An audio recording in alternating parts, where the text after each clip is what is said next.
તો હવે હું રસોઈ બનાવી લઉં। રસોઈ બનાવો પહેલા પાણી ગરમ કરો અને બાપુજીને હું પહેલા પાણી ગરમ કરીને તમને આપી દઉં કે બાપુને સ્નાન કરીને પછી ભોજન કરાવું।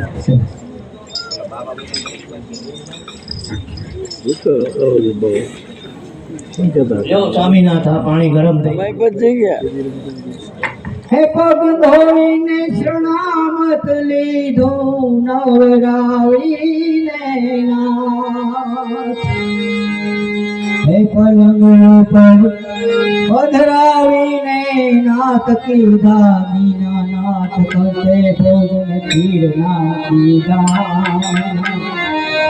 પીરસીને દીનાનાથ ને દીધા હે કંતે ભોજન ખીર ના કીધા પીરસી દીનાનાથ ને દીધા। લાવો સતી જનાવતી જે રસોઈ બનાવેલી છે ખીર તે લાવો બાપજીને જમાડી અને આપણે પણ જમીએ।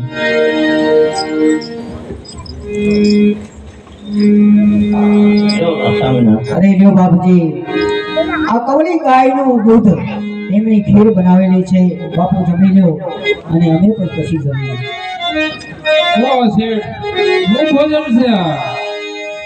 અને કવળી ગાયના દૂધના ખીર છે માટે અમે જમી લો અને અમે પણ જમીએ। કવળી ગાયના દૂધની ખીર?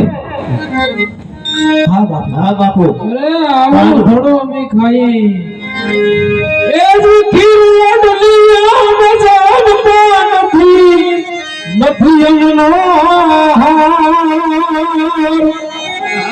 ખીર ડલિયા મજાનતા નથી અમનો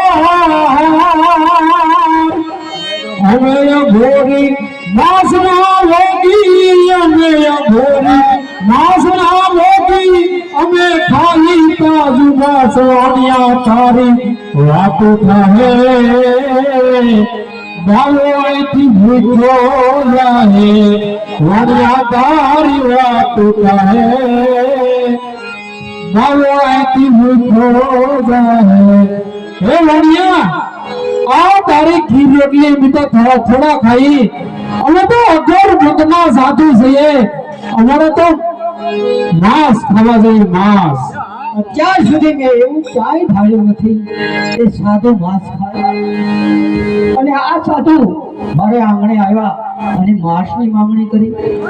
ખરેખર ખરેખર કાંઈ પણ કસોટી છે માટે કાઢું થોડું ભરવાનું હોય પાછું। અરે સતી સંગાવતી બોલું તમે ના આ સાધુ આપણે આંગણે આવ્યા છે હા તો તે માંસની માંગણી કરી છે તો એમાં મને શંકા છે। બોલો વળી શું શંકા તમને લાગે? અરે સતી એને માંસ પણ મારે જમાડવું જ પડશે કારણ કે આંગણેથી હું સાધુને ભૂખ્યા નહીં જવા